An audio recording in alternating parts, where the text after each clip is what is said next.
नमस्कार प्रिय दर्शकों, एक बार और आपका स्वागत है। प्रिय दर्शकों, आज का जो प्रसंग है बड़ा ही ज्ञानवर्धक, बड़ा ही मोटिवेशनल है। प्रिय दर्शकों, मोर ने बताया कि स्त्री सबसे बड़ा धोखा किस समय पर देती है और किन स्थानों पर देती है। प्रिय दर्शकों, इससे पहले आप हमारे चैनल में पहली बार आए हैं तो चैनल को सब्सक्राइब करें, बेल आइकन को प्रेस करें और अच्छे अच्छे कमेंट किया करें ताकि हर आने वाले वीडियो का नोटिफिकेशन सबसे पहले आपको मिले और आप उन वीडियो का फायदा उठा सकें। चलिए शुरू करते हैं प्रिय दर्शकों, आज की ये प्यारी सी कहानी, ये प्यारा सा वीडियो। बहुत समय पहले की बात है। एक जंगल में एक वटवृक्ष के नीचे एक मोर और मोरनी का झुंड रहा करता था। उन मोर और मोरनी के दिलों में बहुत प्रेम था। बहुत समय से वे आपस में मिलजुल कर रहते थे। उन दोनों में आपस में इतना प्रेम था कि दूर दूर तक उन दोनों की प्रेम की चर्चाएं हुआ करती थीं। प्रिय दर्शकों, एक दिन की बात है। किसी विवाद को लेकर के मोर और मोरनी में आपस में झगड़ा हो गया और जब मोर और मोरनी में बहुत झगड़ा होने लगा तब मोर कहने लगा कि मोरनी, मैं जानता हूं कि संसार में सबसे बड़ा धोखा स्त्री किस समय देती है, किन स्थानों पर देती है और क्यों देती है, और इस संसार में सबसे बड़ी पापी और विश्वासघाती स्त्री होती है। इस तरह की बात सुन के वे मोरनी कहने लगी, क्या मतलब है? तुम यह कैसे कह सकते हो कि इस संसार में सबसे बड़ी पापी और विश्वासघाती स्त्री होती है और वह किस समय पर धोखा देती है? यह सरासर झूठ है। स्त्री कभी किसी को धोखा नहीं देती। प्रिय दर्शकों, जब इस तरह से मोर और मोरनी में झगड़ा बढ़ता चला गया, बहुत समय तक वे आपस में लड़ते झगड़ते रहे और उनका झगड़ा शांत होने का नाम ही नहीं ले रहा था। उसी समय पर उस वटवृक्ष पर एक हंस आ जाता है और वह हंस आकर के उन मोर और मोरनी से कहता है कि मैं काफी समय से देख रहा हूं कि तुम दोनों आपस में एक बात को लेकर के झगड़ रहे हो। अगर तुम दोनों इस समस्या का हल नहीं निकाल पा रहे हैं, अगर तुम दोनों इस प्रश्न का उत्तर नहीं दे पा रहे हो, तो क्यों ना तुम कैलाश पर्वत पर चले जाओ।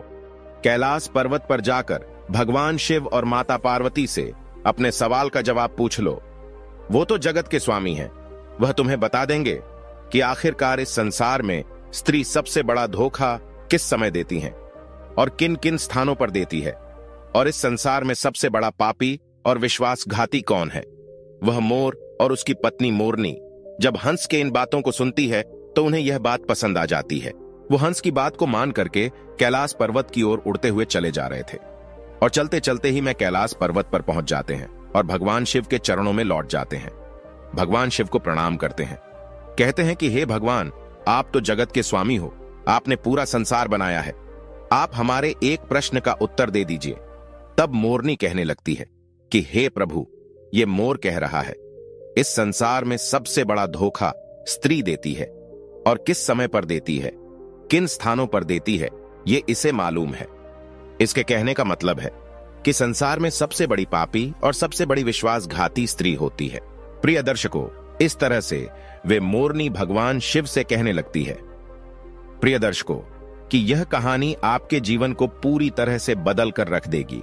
इस कहानी में वह ज्ञान छुपा हुआ है। इस ज्ञान को पाने के लिए हम लोग दर दर भटकते रहते हैं, तरह तरह की कथाएं सुनते हैं, लेकिन आज वही ज्ञान इस कथा में आपको कुछ ही समय में मिल जाएगा। इस कथा से प्राप्त किए हुए ज्ञान को अगर आप जीवन में उतारते हो तो आपका जीवन खुशियों से भर जाएगा। आपके जीवन में गरीबी नहीं रह सकती, मैं यह विश्वास के साथ कह सकता हूं। तब भगवान शिव मोर से कहने लगते हैं कि मोर, तुम कैसे साबित कर सकते हो इस संसार में स्त्री सबसे बड़ा धोखा किस समय देती है और किन किन स्थानों पर देती है, और इस संसार में सबसे बड़ी पापी और विश्वासघाती स्त्री होती है, तुम कैसे साबित करोगे?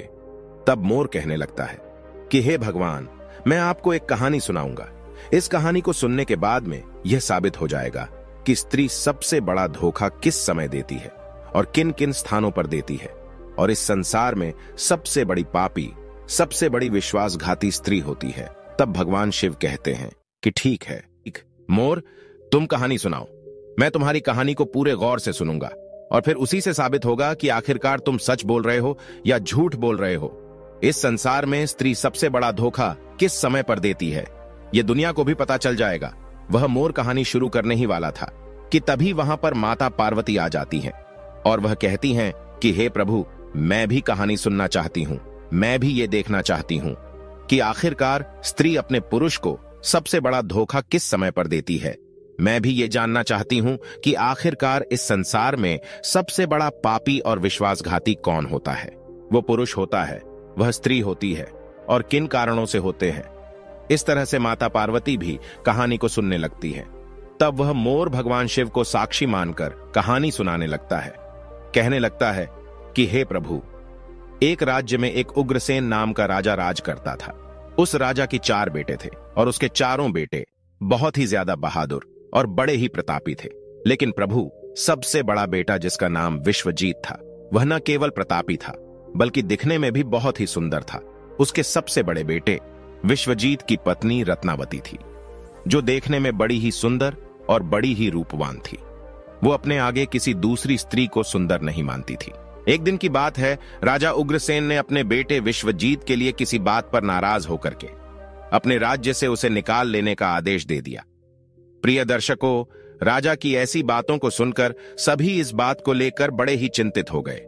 इधर उसके बाद में फिर विश्वजीत अपने महल में आ गया और अपने महल में जाकर के वह बड़ा ही हताश और निराश हो गया।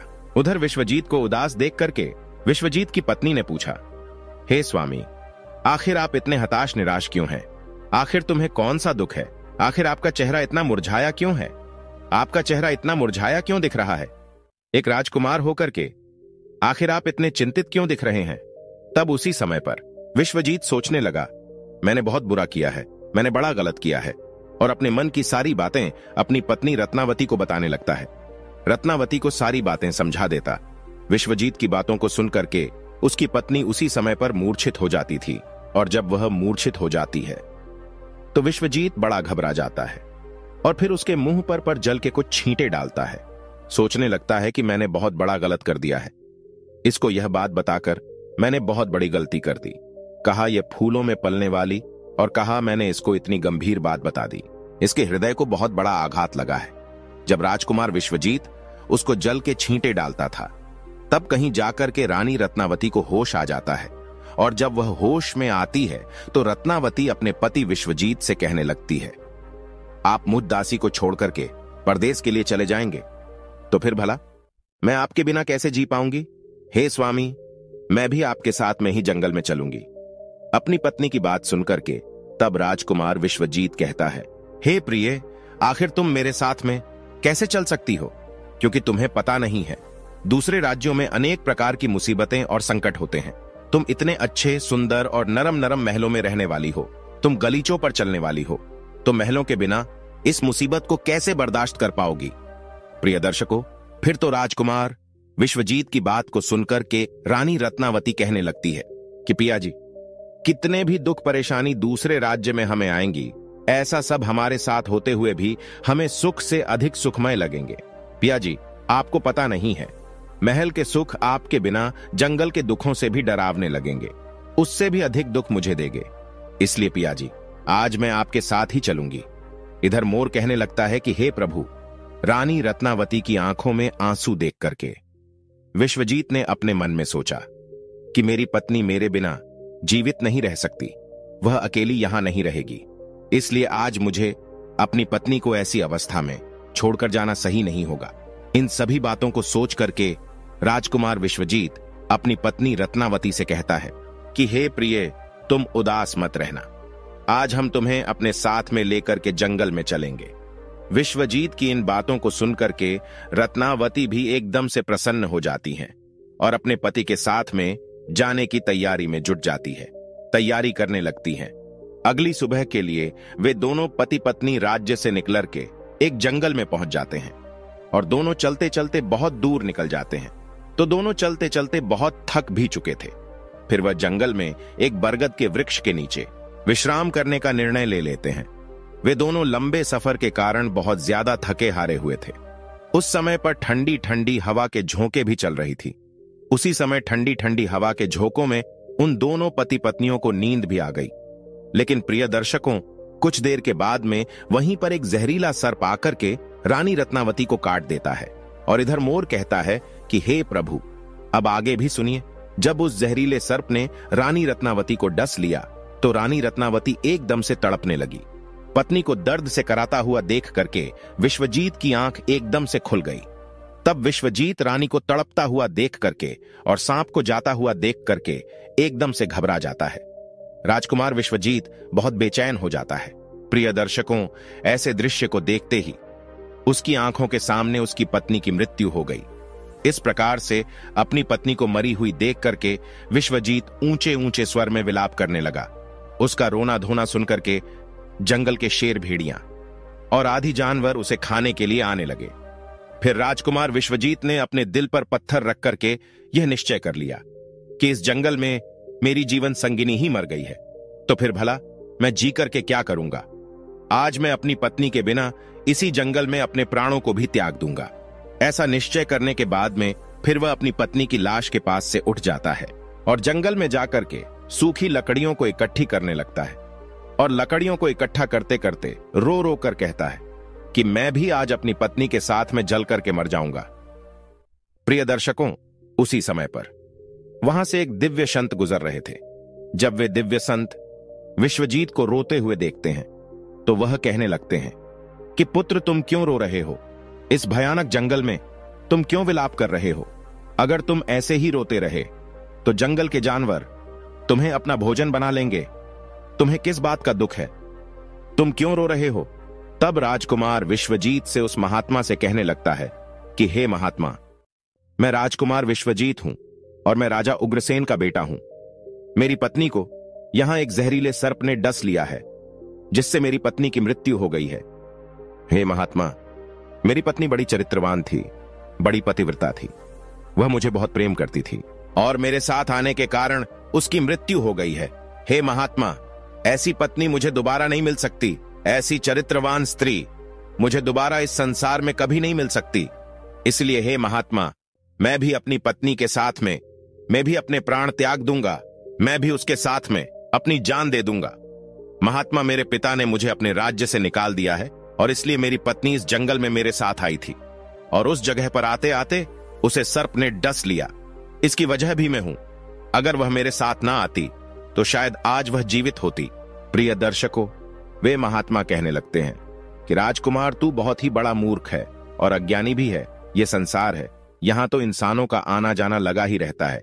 इस संसार में जितने भी मनुष्य आए हैं उन सभी मनुष्य के लिए इस शरीर को त्यागना ही होता है। इस बात को तू भी जानता है। इस संसार में जो भी आता है वह अकेला आता है, कोई भी किसी के साथ में नहीं आता और न ही कुछ लेकर जाता है और न ही कोई किसी के साथ जाता है। फिर भी तुम आज मूर्खों की तरह मेरे सामने खड़े होकर के बातें कर रहे हो।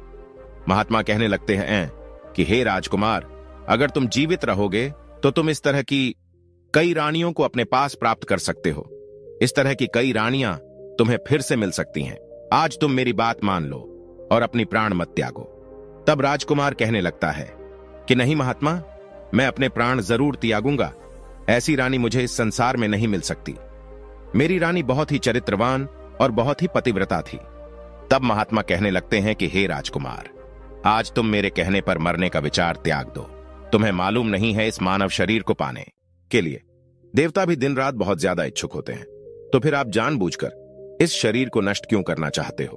प्रिय दर्शकों, इस प्रकार से उस महात्मा के शब्दों को सुनकर के इंद्रसेन कहने लगता है कि महात्मा, आपने जो कुछ भी कहा है वह सत्य है, लेकिन इतनी बड़ी पतिव्रता पत्नी मुझे किसी भी जन्म में नहीं मिलेगी। इसलिए आज अपनी पत्नी के साथ में ही चलकर मैं मरना चाहता हूं। प्रिय दर्शकों, फिर उसके बाद में उस महात्मा ने विश्वजीत के विचार को सुनकर के पूरी तरीके से जान लिया कि यह जीवित नहीं बचेगा। यह राजकुमार अपनी पत्नी के बिना नहीं रह सकता। तब महात्मा विश्वजीत से कहने लगे, हे राजकुमार, तेरी पत्नी को जीवित करने का केवल एक ही उपाय है। अब तू मेरी बात को बड़े ध्यान से सुन। यदि तू उपाय को कर सकता है तो तेरी पत्नी भी पहले की तरह ही जीवित हो सकती है। तब विश्वजीत महात्मा की बात को सुन करके जवाब देने लगता है। कहता है, महात्मा, अब जो कुछ भी कहेंगे वह सब कुछ करने के लिए मैं तैयार हूं।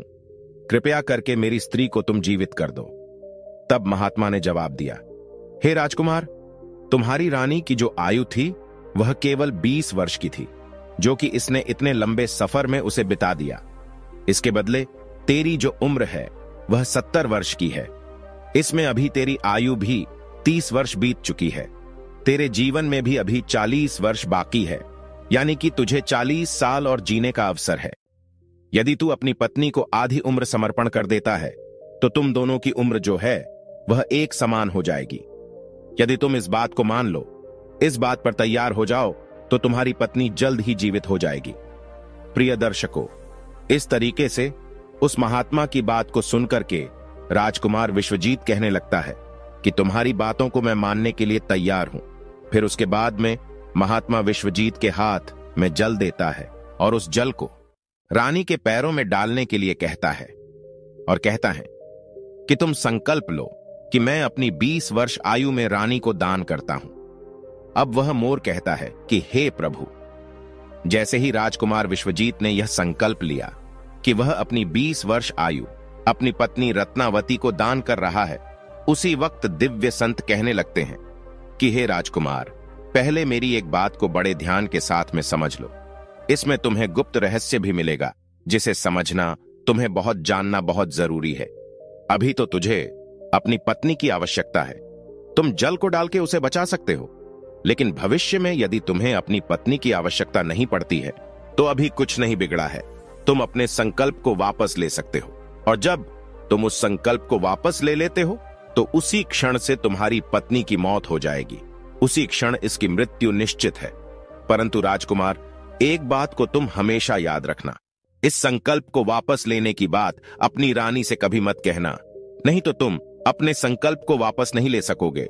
वे महात्मा कहते हैं कि हमेशा याद रखना, मनुष्य को जीवन में कुछ बातें छुपा करके रखनी चाहिए, क्योंकि कभी कभी यह बातें कुछ काम आ सकती हैं। प्रिय दर्शकों, फिर तो ऐसा कहकर राजकुमार विश्वजीत ने अपनी पत्नी को 20 वर्ष आयुदान दे दी। राजकुमारी रत्नावती वहां पर उठकर बैठ खड़ी हो गई। उधर वह महात्मा वहां से अदृश्य हो गए। उसी क्षण राजकुमार विश्वजीत अपनी पत्नी से कहता है कि हे प्रिय, आप तो सो गई थीं, मैंने आपको नहीं जगाया। फिर उसके बाद में विश्वजीत अपनी पत्नी से कहने लगा, तुम बहुत ज्यादा थकी हारी हुई थी, इसलिए मैंने तुम्हें नहीं जगाया। इधर मोर कहने लगता है कि हे प्रभु। इस प्रकार से राजकुमार विश्वजीत ने अपनी पत्नी से ये सारी बातें छुपा ली कि सर्प ने तुम्हें काट लिया था और तुम मर गई थी। इन बातों को विश्वजीत ने अपनी पत्नी से गुप्त ही रखा। इधर वह मोर कहने लगता है कि फिर वहां से विश्वजीत अपनी पत्नी को लेकर के आगे बढ़ जाता है और कई दिनों के बाद उसने बहुत ही सुंदर स्थान को देखा। वहां पर एक फकीर की कुटिया बनी हुई थी। वहां पर वह पहुंच गए तो वहां पर उन्होंने देखा कि एक सुंदर सा फकीर वहां पर बैठा हुआ हुक्का पी रहा है, और इधर दोनों पति पत्नी बहुत ज्यादा थके हारे हुए थे, इसलिए वे दोनों उस फकीर के पास में जाकर के बैठ गए।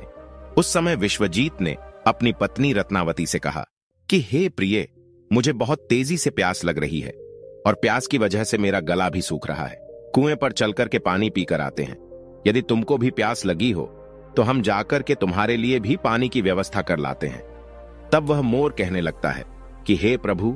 राजकुमार विश्वजीत की बात को सुनकर के वह रानी कहने लगती है कि पिया जी, मुझे तो प्यास नहीं लगी है, अब जाइए, पानी पीकर के फिर मेरे पास वापस आ जाइए। इसके बाद में पानी के जवाब को सुनकर के राजकुमार विश्वजीत एक लंबी सी रस्सी हाथ में लेकर के कुएं की ओर बढ़ने लगा। इधर राजकुमार विश्वजीत कुएं पर पानी पीने के लिए पहुंच गया तो उसी समय पर क्या हुआ, राजकुमारी रत्नावती उस फकीर की तरफ देख रही थी। इधर रत्नावती उस फकीर की सुंदरता को देख करके उस पर मोहित हो जाती है, अर्थात वह उसको पूरी तरीके से दिल दे बैठी। अब राजकुमारी रत्नावती उस फकीर से कहती हैं कि हे फकीर, आप तो यहां पर बड़ी खुशी से रहते हैं, बड़ी मौज से रहते हैं। तब वह फकीर कहने लगता है कि हे राजकुमारी, तुम भी यहां पर मेरे साथ बड़ी मौज से रह सकती हो। तब राजकुमारी रत्नावती कहने लगती है कि मैं रहना तो चाहती हूं, लेकिन मेरे साथ में मेरा पति है, मैं तुम्हारे साथ में कैसे रह सकती हूं। प्रिय दर्शकों, रानी की ऐसी बात सुनकर के वह फकीर समझ जाता है कि रानी उस पर आसक्त हो बैठी है। तब वह फकीर रानी रत्नावती के साथ में प्रेम लीला करने लगता है। तो उसी समय पर फकीर ने रानी से कहा कि आज मैं तुम्हें एक ऐसा उपाय बताता हूं। तुम्हारा पति इस कुएं पर पानी पीने के लिए गया है, तुम अपने पति को जाकर के उसी कुएं में ढकेल देना। इसके बाद में जो भी होगा हम उसे देखेंगे। इधर मोर कहता है। फिर तो वो फकीर की बात सुनकर के रत्नावती ने कहा, ठीक है, मैं ऐसा ही करूंगी। प्रिय दर्शकों, अब इतनी ही देर में राजकुमार विश्वजीत से पानी पीकर के अपनी पत्नी के पास में आ गया। तो उसी क्षण राजकुमारी रत्नावती भी कहने लगी कि पिया जी, मुझे भी बहुत तेजी से प्यास लग रही है। प्यास की वजह से मेरा भी गला सूख रहा है। तुम कुएं पर वापस चलकर मुझे भी पानी पिलाओ।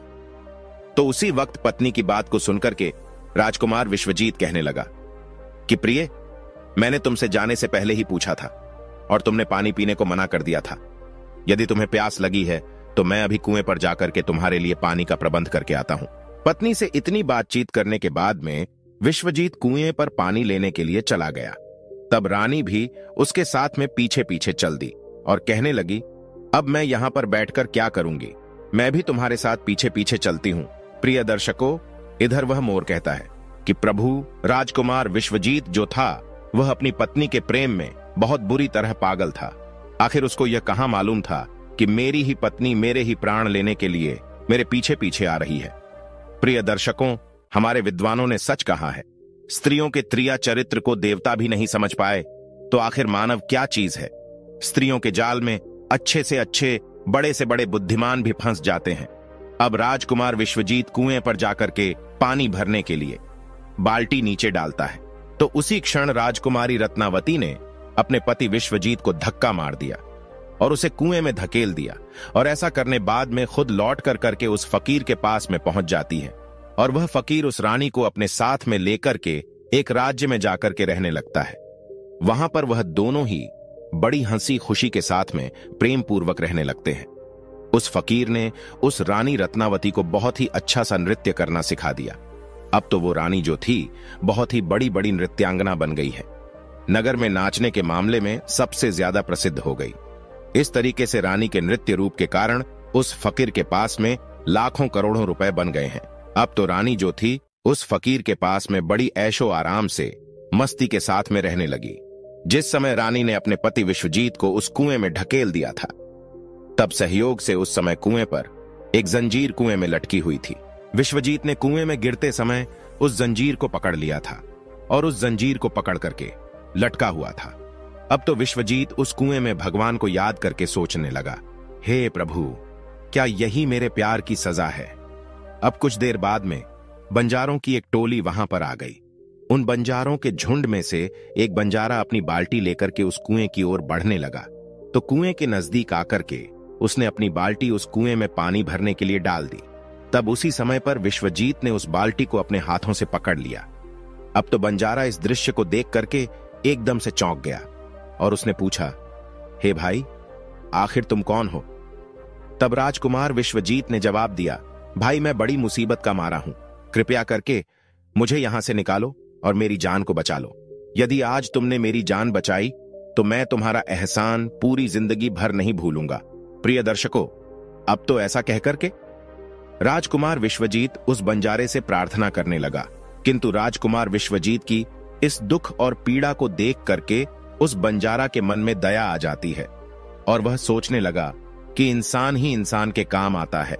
और उसने विश्वजीत को उस कुएं से बाहर निकाल लिया और पूछा कि हे भाई, आखिर तुम कौन हो, आखिर तुम उस कुएं में कैसे गिर गए, मुझे अपना वृत्तांत बताओ। तब विश्वजीत ने जवाब दिया, हे भाई, मैं किस मुंह से अपना हाल आपको बताऊं। जो घटनाएं, जो मुसीबतें मेरे साथ में घटी हैं, भगवान न करे इस प्रकार की मुसीबतें फिर किसी के साथ में घटे। फिर विश्वजीत ने जवाब दिया, हे भाई, यदि तुम मुझसे इन बातों को जानना ही चाहते हो, मेरी परेशानी को जानना ही चाहते हो, तो सुनो, मैं आपको अपना कथन सुनाता हूं, अपनी बीती आपको सुनाता हूं। मैं एक राजकुमार हूं। मेरे पिता ने किसी कारण से मुझे अपने राज्य से निकाल दिया है, इसलिए मैं अपनी धर्मपत्नी के साथ में इस जंगल में पहुंच गया और मेरी पत्नी और मैं एक दूसरे से बहुत ज्यादा प्रेम करते थे। तब उसी समय पर जंगल में एक सर्प ने मेरी पत्नी को काट लिया था। इससे मेरी पत्नी की मृत्यु हो चुकी थी। मैं उस जंगल में अपनी पत्नी के साथ अपने प्राणों के लिए त्यागने जा रहा था। तब एक महात्मा ने मुझ पर दया की और मेरी 40 वर्ष की आयु में से 20 वर्ष मेरी पत्नी को दान देकर के उसे जीवित कर दिया। फिर हम वहां से आगे के लिए बढ़ गए। अब कुछ दिनों के बाद में हम एक स्थान पर पहुंच गए जहां पर एक फकीर की झोपड़ी थी। वहां पर मुझे बहुत तेज प्यास लगी। मैं पानी पीने के लिए कुएं पर चला गया। जब मैं वापस आया तो मेरी पत्नी ने कहा कि उसे भी प्यास लगी है और मुझे भी साथ लेकर के कुएं पर पानी पिला लाओ। और इसी तरीके से तय करके मेरी पत्नी मेरे साथ साथ उस कुएं पर पहुंची। मैं उस कुएं से पानी निकाल रहा था तो मेरी पत्नी ने मुझे पीछे से धक्का दे दिया। कुएं में लटकती हुई जंजीर मेरे हाथों में आ गई, जिससे मैं कुएं में डूबने से बच गया। और फिर जब आप आ गए तो मैंने आपको आवाज दी, जिसके बाद आपने मुझे कुएं से निकाल लिया और मेरे प्राणों की रक्षा की। अब इधर मोर कहने लगता है कि हे प्रभु। इस प्रकार से राजकुमार विश्वजीत ने बड़े उदास मन से अपनी आप बीती उस बंजारे को सुना दिया। और फिर अपना कथन सुनाने के बाद में राजकुमार विश्वजीत एकदम से चुप हो गया। उधर उस बंजारे ने राजकुमार विश्वजीत को उन बातों को सुनाया और अपनी रानी की करतूतों को सुना करके बड़ा ही निराश हुआ और कहने लगा, राजकुमार, किसी ने सच कहा है, स्त्रियों के त्रिया चरित्र को भगवान भी नहीं समझ पाए तो आखिर मनुष्य यह कैसे समझ सकता है। स्त्रियों का चक्रव्यूह भी कुछ ऐसा ही होता है, जिसमें फंस करके मनुष्य कुछ भी नहीं कर पाता है, वह बर्बाद हो जाता है। ऐसा कहने के बाद में उस बंजारे ने विश्वजीत के सिर पर हाथ घुमाया और कहने लगा, हे भाई, तुम चिंता मत करो, भगवान बड़े ही दयालु होते हैं, वे तुम्हारी सहायता जरूर ही करेंगे। उस बंजारे ने कहा कि मित्र, अगर तुम चाहो तो हमारे झुंड में हमारे साथ रह सकते हो। तब बंजारे की बात को सुनकर के विश्वजीत उस बंजारे के साथ में ही रहने के लिए सहमत हो गया।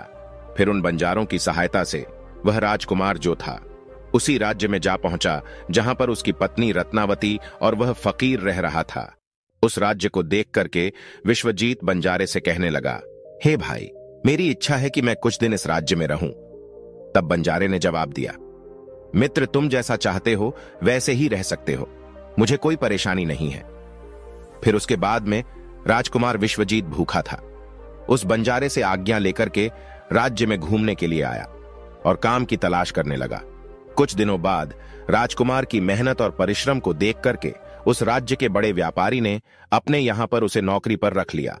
इस तरीके से राजकुमार विश्वजीत उस व्यापारी के यहां पर काम करना शुरू कर दिया और बड़ी मेहनत और लगन के साथ में अपने कर्तव्यों का निर्वहन करना शुरू कर दिया। राजकुमार की मेहनत को देख करके उस व्यापारी ने राजकुमार विश्वजीत को बड़ा ही सम्मान दिया और धीरे धीरे करके उस राजकुमार को अपने यहां काम का एक मुनीम बना लिया। अब वह मोर कहता है कि हे प्रभु। अब इस प्रकार से राजकुमार विश्वजीत के दिन बड़े हंसी खुशी के साथ में कटने लगे। अब एक दिन उसी नगर के राजा के यहां पर राजकुमार विश्वजीत की जो पत्नी थी, वह नृत्य कला का वहां पर प्रदर्शन करने के लिए प्रस्तुत हो रही थी। प्रिय दर्शकों, जब राजा के यहां पर राजकुमारी रत्नावती का नृत्य होने वाला था, तब राजा ने उस शहर के सभी बड़े से बड़े व्यापारी अपने यहां पर नृत्य देखने के लिए निमंत्रण दिया था। बंधु राजकुमार रत्नावती के नृत्य की प्रशंसा उस पूरे नगर में हो रही थी। पूरे राज्य में वह सबसे बड़ी नर्तकी और सबसे प्रसिद्ध भी बन चुकी थी। तब सेठ राजकुमार विश्वजीत से कहता है कि मैं राजा के यहां पर नृत्य देखने के लिए जा रहा हूं, अगर तुम भी दरबार में चलना चाहते हो तो चल सकते हो। तब राजकुमार विश्वजीत कहता है कि क्यों नहीं, मैं भी इसी बहाने से नृत्य देख लूंगा।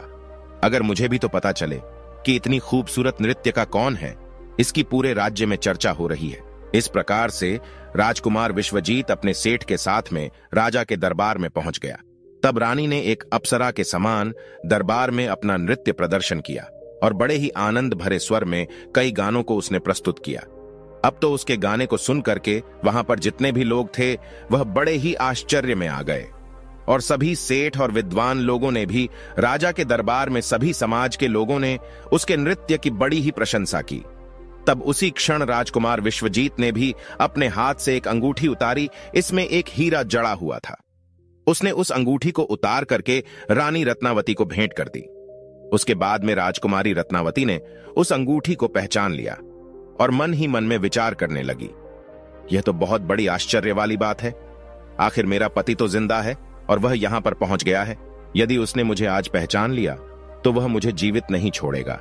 इसलिए मुझे कुछ ऐसा त्रिया चरित्र रचना चाहिए जिससे मेरे पति को मारा जा सके।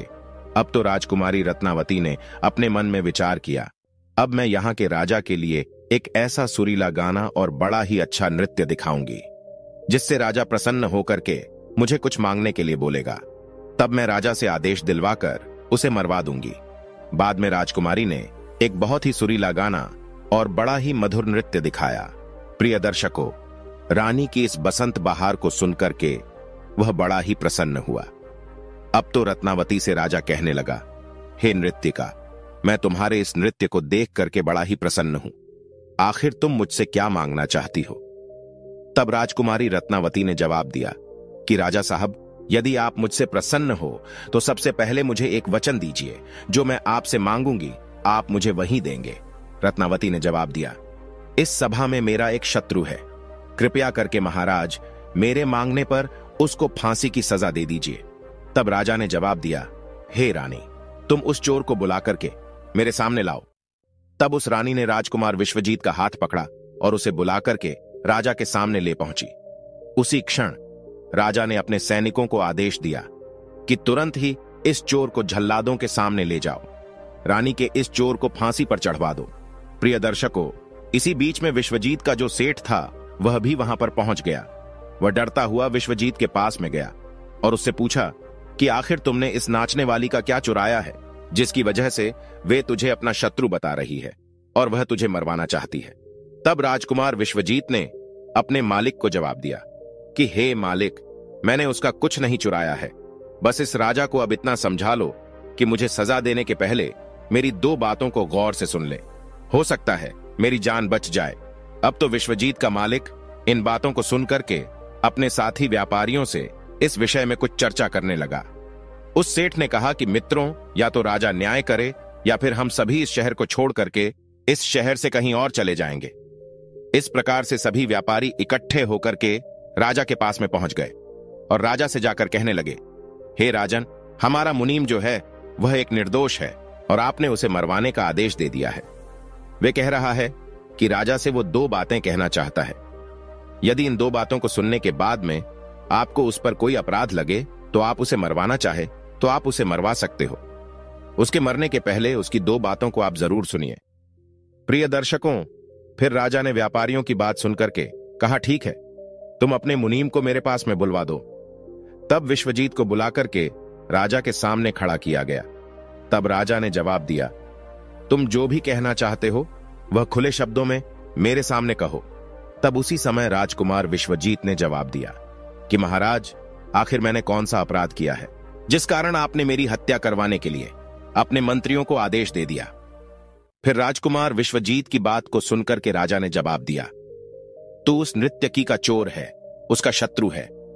तो विश्वजीत ने जवाब दिया, नहीं महाराज, मैं इस कुल्टा स्त्री का पति हूं जो मुझे कुएं में ढकेल कर इस फकीर के साथ मैं यहां पर भागकर चली आई है।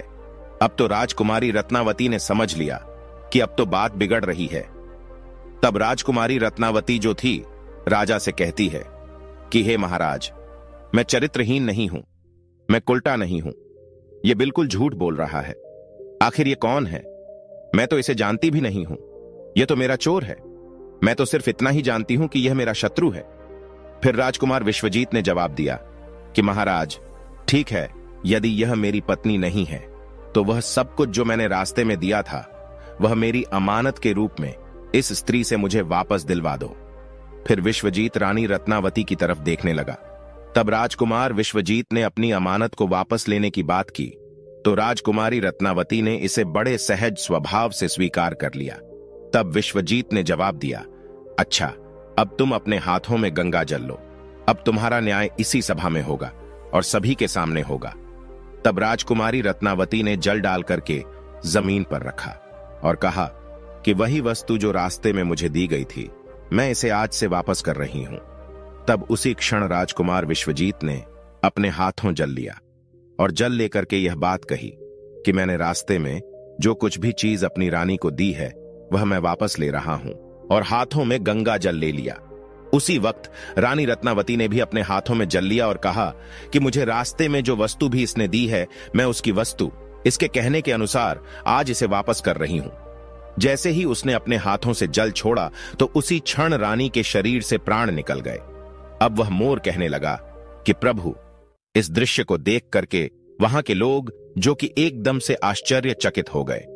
राजा के लिए भी यह बात बड़ी ही चिंता का विषय बन गई। तब राजा विश्वजीत से कहने लगा, आखिर यह क्या हो गया? मुझे सच्चाई बताओ, सच्चाई क्या है? तब उसी क्षण राजकुमार विश्वजीत अपनी कहानी सुनाने लगा। अपने जीवन की सभी घटनाओं को खुल करके बताते हुए उसके राज्य से निकाले जाने से लेकर अब तक की सभी घटनाओं को उसने सुना दिया। और राजा ने भी बड़े ध्यान के साथ में सुना। राजा ने पूरी कथा को सुनकर के विश्वजीत को अपने गले से लगा लिया और उसके बाद में राजा ने अपनी राजकुमारी की शादी विश्वजीत के साथ में करवा दी। तभी इधर मोर कहने लगा, हे प्रभु, मैंने इस कहानी को सुना है।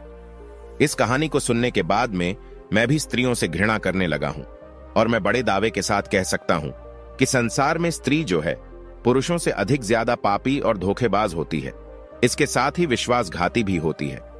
प्रिय दर्शकों, उस समय उस मोर ने यह कहानी माता पार्वती और भगवान शिव को सुनाई और यह बताया कि स्त्री ही होती है पुरुष की तुलना में सबसे ज्यादा विश्वासघाती और पापी होती है। इस कहानी को सुनने के बाद में भगवान शिव और माता पार्वती एकदम से हैरान रह गए। तब माता पार्वती कहने लगी कि मुझे लगता है ये मोर सच कह रहा है। स्त्री तो किसी में से ही एक दो ही सच्ची और ईमानदार और चरित्रवान निकलती है, परंतु इसके अलावा पुरुषों में भी कुछ ऐसे प्राणी हैं जो पापी और विश्वासघाती हो सकते हैं। भगवान शिव ने पूछा कि मोरनी, तुम इस बात को कैसे सिद्ध करोगी कि पुरुष भी सबसे बड़ा पापी और विश्वासघाती होता है और वह किस समय पर धोखा देता है?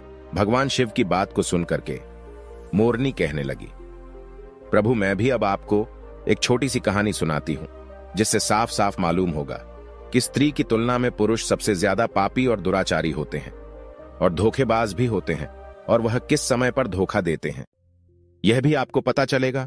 फिर उस मोरनी ने भगवान शिव और माता पार्वती के सामने ही कहानी कहना प्रारंभ किया। मोरनी कहने लगी, हे प्रभु, एक नगर में एक सेठ रहा करता था। उस सेठ का एक लड़का था और वह लड़का रात दिन जुआबाजी और सट्टा खेलता था। सेठ के खूब समझाने के बावजूद भी वह लड़का नहीं समझता था। अंततः सेठ उसको समझा समझाकर मृत्यु को प्राप्त हो गया, लेकिन वो लड़का नहीं समझा। जब पिता की मृत्यु होने के बाद वो लड़का और भी ज्यादा अस्वतंत्र हो गया। अपने पिता की सारी जमीन, सारी जमा पूंजी को सट्टे में फूंक दिया। सट्टाबाजी में ही पूरी जमा पूंजी को लगा दिया और बर्बाद होकर के जमीन दौलत सब कुछ बेच करके बस सट्टेबाजी में लग गया और गांव छोड़कर निकल गया। जब वो लड़का गांव छोड़कर निकल जाता है तो दोबारा लौट करके उस गांव में नहीं आता है। घूमता घूमता वो एक नगर में पहुंच जाता है। उस नगर के राजा के महल के सामने जाकर के बैठ जाता है। राजा उस लड़के को देखता है और देखने के बाद राजा सोचने लगता है कि ये लड़का बड़ा सुंदर है। हो सकता है या तो कोई सेठ का लड़का हो या किसी राजा का लड़का हो। राजा इसी बात को सोचकर उस लड़के को अपने पास बुलवाता है। सैनिक उस लड़के को राजा के पास लेकर के जाते हैं। राजा उस लड़के से पूछता है, भाई तुम कहां से आए हो? दिखने में बड़े सुंदर हो, सीधे साधे लगते हो। तुम कौन हो? कहां से आए हो? तुमको क्या परेशानी है? लड़का राजा को जवाब देता है। वो राजा से कहता है, राजा साहब, मैं एक बहुत बड़ा व्यापारी हूं। रास्ते में कुछ गुंडों ने, कुछ लुटेरों ने मिलकर के मेरा सामान लूट लिया है और मैं यहां पहुंच गया हूं।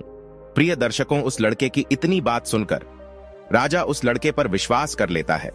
लड़का राजा से कहता है कि राजा साहब, मेरा सारा सामान लुटेरों ने लूट लिया है। मेरे पास कुछ भी नहीं है, खाने को भी मेरे पास कुछ भी नहीं बचा है। सब कुछ लुटेरों ने लूट लिया है। मुझे मेरे गांव जाने के लिए भी पैसे नहीं है। राजा उस लड़के की बात पर विश्वास कर लेता है। लड़का कहता है, यदि राजा साहब आप मेरी थोड़ी सी सहायता कर दें तो मैं अपने गांव तक जा सकता हूं और आपका बहुत ही भला होगा, आपकी बड़ी कृपा होगी। प्रिय दर्शकों, राजा लड़के के झांसे में आ जाता है। राजा सोचने लगता है कि लड़का व्यापारी है और बड़ा सुंदर भी है। उस राजा का कोई लड़का नहीं था, सिर्फ एक लड़की थी। वो राजा सोचने लगा कि मेरी मृत्यु के बाद मेरे राज्य को ये लड़का बड़े आराम से संभाल सकता है, क्योंकि लड़का सुंदर भी है और ज्ञानी भी है, बड़ा व्यापारी भी है। यही बात सोचकर वो सोचने लगता है कि क्यों ना मैं अपनी लड़की की शादी इस लड़के से करवा दूं और यह मेरा घर जमाई बन करके रह सकता है और आने वाले समय में यह मेरे राज्य को भी संभाल सकता है। यही सोचकर राजा उस लड़के से कहता है, बेटा, मैं अपनी पुत्री की शादी तुम्हारे साथ कर दूं तो तुम्हें कोई आपत्ति तो नहीं है? प्रिय दर्शकों, लड़का यह बात को सुनकर मन ही मन में अंदर ही अंदर बड़ा खुश होने लगता है। लड़का राजा से कहता है, हां राजा साहब, मैं तैयार हूं। यदि आपका हुक्म है, आपका आदेश है, तो मैं कैसे मना कर सकता हूं। प्रिय दर्शकों, राजा अपनी पुत्री की शादी उस लड़के से करा देते हैं। काफी सारा धन, दौलत और दास दासियां देकर अपनी पुत्री को उस लड़के के साथ राजा विदा कर देते हैं। प्रिय दर्शकों, जब लड़का राजा की पुत्री को लेकर के जाता है तो रास्ते में उन्हें एक जंगल पड़ता है। उस जंगल में वो लड़का उस राजा की पुत्री से कहता है, देखो अब तुम मेरी पत्नी हो, और पत्नी का यह धर्म होता है कि वो पति की हर बात का पालन करे। लड़का कहता है, यह घना जंगल है और इस जंगल में लुटेरे बहुत ज्यादा होते हैं। इसी जंगल में मेरा भी सारा सामान लुटेरे लूट के ले गए थे, इसलिए आपके पास जितने भी गहने हैं, जितने भी गहने आपने पहन रखे हैं, वो सारे उतार कर मुझे दे दीजिए, वरना लुटेरे यहां से लूट करके ले जा सकते हैं। प्रिय दर्शकों, पत्नी अपने पति पर विश्वास करती है और यह सदा से चला आ रहा है कि पत्नी अपने पति पर विश्वास करती है। वो पत्नी भी अपने पति पर पूर्ण विश्वास करती थी, तो वो कहती है, ठीक है जी, यदि आप कह रहे हैं तो मैं अपने सारे गहने उतार करके आपको दे देती हूं। प्रिय दर्शकों, वो राजा की लड़की अपने सारे गहने उतार कर अपने पति को दे देती है। वह लड़का पत्नी के सारे गहने लेकर अपनी कमर में बांध लेता है। प्रिय दर्शकों, और राजा ने जितना भी धन दौलत दिया था उन सबको वो एक जगह इकट्ठा कर लेता है और रास्ते में आगे जाकर के वह विश्राम करने के लिए रुकते हैं। जब वह विश्राम करने के लिए रुकते हैं तो लड़का सभी दास दासियों को मार देता है और उस लड़की को पास ही में कुआं था, उस कुएं में धकेल देता है और वहां से सारा सामान लेकर के भाग जाता है। लड़का सोचता है कि सबको मार दिया है, पत्नी को भी कुएं में धकेल दिया है, तो पत्नी भी खत्म हो जाएगी और अब मैं इन पैसों से बड़े आराम से अपना जीवन व्यतीत करूंगा। खूब मैं जुआमबाजी करूंगा, खूब मैं सट्टा लगाऊंगा। यही सोच करके लड़का वहां से सारा सामान लेकर के भाग जाता है। प्रिय दर्शकों, लेकिन उस लड़के की पत्नी कुएं में खत्म नहीं हुई। उसने एक डाल को पकड़ लिया और जोर जोर से चिल्लाती रही कि मुझे कोई कुएं से बाहर निकालो। प्रिय दर्शकों, रास्ते में कुछ लोग जा रहे थे। उन लोगों ने उस लड़की की आवाज सुनी और उस लड़की को कुएं से बाहर निकाल लिया। लड़की वापस अपने राज्य में पिता के घर पहुंच जाती है। उस लड़की का पिता उस लड़की से पूछता है और कहता है, पुत्री क्या हो गया, तुम वापस कैसे चली आई? वह लड़की कहती है, पिताश्री, रास्ते में हमें कुछ गुंडे मिल गए थे और गुंडों ने हमारे साथ यह दुर्व्यवहार किया, सभी दास दासियों को खत्म कर दिया और मुझे कुएं में धकेल दिया और मेरे पति का कोई पता नहीं है। प्रिय दर्शकों, वह लड़की पतिव्रता थी, इसलिए उसने उस घटना के बारे में अपने पिता को नहीं बताया। कुछ समय के लिए वह लड़की अपने पिता के घर रहने लगी। कुछ समय निकलने के बाद वो लड़का फिर से उस राजा के द्वार पर आता है, अपने ससुर के राज्य में आता है। प्रिय दर्शकों, वह जितना भी धन लूट करके ले गया था उसने सब कुछ जुआबाजी, सट्टाबाजी में उड़ा दिया था। जब एक भी पैसा उसके पास नहीं बचा तो वो लड़का फिर से अपने ससुर के पास आता है। वो सोचने लगता है कि अपने ससुर से जाकर यह कहूंगा कि ससुर जी, आप नाना बनने वाले हैं। इस बात को सुनकर ससुर जी मुझे फिर से बहुत सारा धन देंगे और इस धन से मैं फिर से अय्याशी करूंगा। यही सोचकर वह लड़का फिर से उस राजा के द्वार पर आता है, लेकिन उस लड़के को द्वार पर ही उसकी पत्नी मिल जाती है। वह लड़की अपने पति को देखकर पहले तो थोड़ा गुस्सा होती है और बाद में अपने पति को बुलाकर कहती है, देखो जी, मैंने अपने पिता को ऐसी कोई बात नहीं बताई है। मैंने अपने पिता से यह कहा है कि हमें रास्ते में कुछ लुटेरों ने लूट लिया है और दास दासियों को मार दिया है और मुझे कुएं में धकेल दिया है और मेरे पति का कुछ पता नहीं है। यही बात आपको भी मेरे पिता से कहनी है। प्रिय दर्शकों, लड़का अपनी पत्नी की इस बात को सुनकर बड़ा खुश होता है। सोचने लगता है कि मेरी पत्नी तो वास्तविकता में पतिव्रता है। प्रिय दर्शकों, लेकिन कुत्ते की पूंछ को कितने वर्ष भी आप सीधा करके रखो, लेकिन वह टेढ़ी की टेढ़ी ही निकलती है। कुत्ते की पूंछ कभी भी सीधी नहीं हो सकती। इसी तरीके से यह लड़का भी कभी सीधा नहीं हो सकता। यह लड़का फिर से राजा के पास जाता है और पत्नी ने जो बात कही है वही बात राजा से कहता है। प्रिय दर्शकों, लड़के की बात पर राजा विश्वास कर लेता है। प्रिय दर्शकों, लड़का अपनी पत्नी से फिर से कहता है कि देखिए, मैं आपको लेने के लिए आया हूं। मुझे अपनी गलती का एहसास है। पता नहीं ऐसा क्या हुआ था मेरे साथ जो मैंने आपके साथ ऐसा व्यवहार किया, लेकिन मुझे अब मेरी गलती का एहसास हो गया है। मैं आपको लेने के लिए आया हूं। आपको कल सुबह ही प्रातः काल ही मैं यहां से लेकर जाऊंगा। आप तैयार रहिएगा। अब आप जाकर सो जाइए। प्रिय दर्शकों, सारे घर वाले सो जाते हैं। राजा सो जाता है, उसकी पत्नी सो जाती है। वह लड़का आंधी रात को उठता है और राजा की तलवार से राजा की गर्दन काट देता है, अपनी पत्नी की गर्दन काट देता है। सभी को मारने के बाद वहां से सारा धन और उस स्त्री के गहने चुरा करके फिर से अपने गांव लौट आता है। इस प्रकार से मोरनी कहने लगती है, अब आप बताइए कि संसार में सबसे बड़ा पापी और विश्वासघाती कौन है। अब न्याय आपके हाथ में है। अब आप ही बताइए कि इस संसार में सबसे बड़ा पापी और विश्वासघाती कौन है। तब भगवान शिव कहने लगते हैं कि मैंने तुम दोनों की कहानी बड़े ही ध्यानपूर्वक सुनी है कि दोनों का न्याय करता हूं। सच में संसार में स्त्री पुरुष के बीच में सबसे ज्यादा पापी और विश्वासघाती कौन होता है, यह तो स्पष्ट करना मुश्किल है। तब भगवान शिव कहते हैं कि बिना किसी शंका के यह सत्य है कि इंसान की सोच जब उसके स्तर से नीचे गिर जाती है तो वही इंसान पापी और विश्वासघाती होता है, चाहे वह स्त्री हो या फिर पुरुषों हो। मनुष्य को किसी भी प्रकार के पाप करने से पहले यही सोचना चाहिए कि क्या वह सही कर रहा है या फिर नहीं। पापी और विश्वासघाती होने के लिए मनुष्य में कोई जाति नहीं होती है, उस इंसान की सोच और प्रीति भाव का परिणाम होता है। प्रिय दर्शकों, वास्तव में इंसान की सोच ही उसके स्तर से नीचे गिर जाती है तो वही इंसान पापी और विश्वासघाती बन जाता है, चाहे वह स्त्री हो चाहे वह पुरुष। प्रिय दर्शकों, इस प्रकार से भगवान शिव उस मोर मोरनी का न्याय करते हैं। प्रिय दर्शकों, हमारी आज की कहानी, आज का वीडियो यहां समाप्त होता है। हम उम्मीद करते हैं कि आपको ये कहानी पसंद आई होगी और आप इससे ढेर सारी प्रेरणा लेंगे। मिलते हैं अगली ज्ञान चर्चा के साथ अगले वीडियो में। तब तक के लिए नमस्कार, धन्यवाद।